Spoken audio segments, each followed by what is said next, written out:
मैं बता रहा हूँ। ये बोल रहे हैं कि एक आदमी PhD किए हुए रहेगा। अरे भाई साहब आप इधर आइए, आपसे भी बात करेंगे। ये इंसान बोल रहे हैं कि एक आदमी PhD करके बैठा है, डॉक्टर की डिग्री लेके बैठा है, और वो अगर पकौड़ा का बेच रहा है तो रोजगार है उसका। मैं नहीं मानता हूँ कुछ का रोजगार है। रोजगार का मतलब ही होता है कि व्यक्ति के एजुकेशन के हिसाब से उनके मिनिमम आवश्यकताओं को पूर्ति करने वाला जॉब अगर मिल रहा है तो वो रोजगार है। और एक मैं बता रहा हूँ, तो सुनिए, आप सहमत नहीं है बोलिएगा, समय मिलेगा भाई साहब। दूसरी बात है कि सरकार PM स्किल इंडिया चलाई, उन्हीं का रिपोर्ट है। अब स्किल इंडिया 1, 2, 3, 4 भी आ चुका है। उनमें रिपोर्ट में आया है कि जितने इन्होंने स्किल इंडिया का जहाँ जहाँ सेटअप करवाया है, जिनको भी ऑथराइज किया है, वहाँ के बच्चे इस लायक भी नहीं है कि वो 8,000 का जॉब, 10,000 का जॉब यहाँ पर कर पाए। उनको अगर तमिलनाडु जाना पड़ रहा है, बेंगलोर जाना पड़ रहा है, तो उसको 12,000 का नौकरी मिलता है, जिसमें उसको 4,000 देना पड़ता है रेंट, 5,000 करता खर्चा। घर पे क्या भेजेंगे आप बताइएगा। सबसे पहली तो 1,000-2,000 बेचने कमाने के लिए कोई बेंगलोर और तो जाएगा नहीं, तो यहीं पर ये फेल हो जाता है। इन्होंने एक नया इनिशिएटिव जो अच्छा लाया था। देश के प्रधानमंत्री भी इस बात को एक बार बड़े मीडिया के सामने बोले थे, कैमरे में बोले थे कि ठेला पे जो बेचते हैं उसी बात को ये जिक्र कर रहे थे, ये स्वरोजगार है, इसी बात ये जिक्र कर रहे थे। ये बोल रहा हूँ, अगर ऐसी बात थी तो अमित शाह जी का बेटा है। मैं देखिए, हम सारे पार्टियों की बात करूं, मैं किसी एक पार्टी का नहीं। अमित शाह जी का बेटा कौन सा डिग्री लेके बैठे थे, जो उनको चेयरमैन बना दिया गया, पहले BCCI का सचिव बनाया गया, फिर उनको ICCI का अध्यक्ष बना दिया गया। ठीक, ICC का बनाया है, वो हमारे लिए प्राउड का मोमेंट है। लेकिन भारत में अगर बनाया गया है तो भारत में इतने सारे अच्छे प्लेयर थे। देखिए ये कुछ कह रहे हैं कि बिहार जिस पद पे रहना चाहिए था उस हिसाब से तेजस्वी यादव को भी नहीं रहना चाहिए था।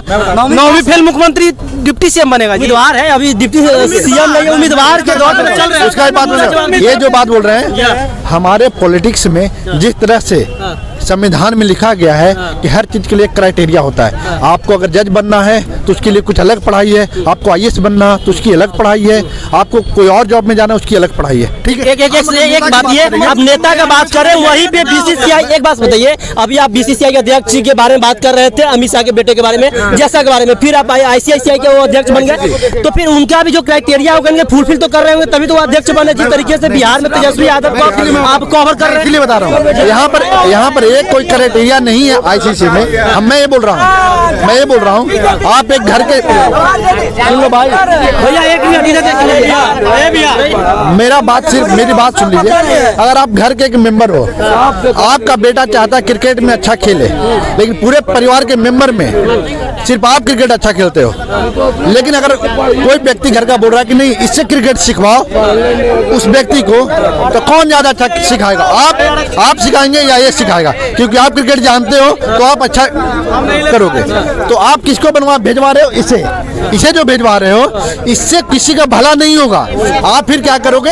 आपको एक एडवाइजर चाहिए, एक स्पेशल व्यक्ति। वही बात तो कह रहे हैं, जिस तरीके से आप अमित शाह के बेटे पे सवाल उठाए, उसी तरीके से बिहार के तेजस्वी यादव पे भी सवाल उठाए। वही तो मैं बता रहा हूँ। फिर आप मैं क्या बोल रहा हूँ?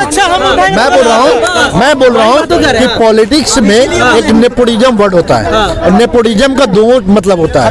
एक नेपोटिज्म का मतलब ये होता है कि आप अमिताभ बच्चन है, आपका बेटा अभिषेक बच्चन है, आपके अंदर में बहुत टैलेंट भरा है और उनके बेटे में कोई टैलेंट नहीं भरा है, तब भी आप उनको जबरदस्ती एक्टर बना रहे हो। एक चीज ये बात आप किन के लिए कह रहे हैं? अमित शाह के बेटे के लिए कह रहे हैं, किन के लिए कह रहे हैं? अब नाम सूचित कर, मैं बिल्कुल बता दूंगा। एक व्यक्ति वो है जो क्रिकेट बहुत अच्छा खेलते हैं, उनका बेटा भी अच्छा क्रिकेट खेल रहा है, तो ये नेपोटिज्म का सकारात्मक महत्व हुआ, समझिए।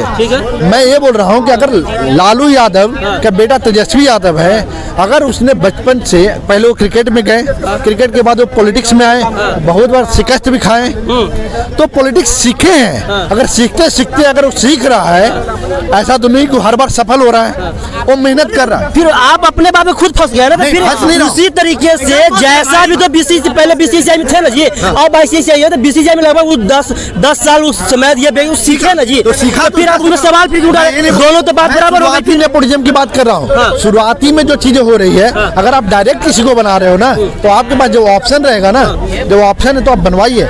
व्यक्ति विशेष का चर्चा की है ना, किन के बारे में ये बात आप कह रहे हैं? व्यक्ति विशेष के बारे में मैं दो बातें समझ लीजिए।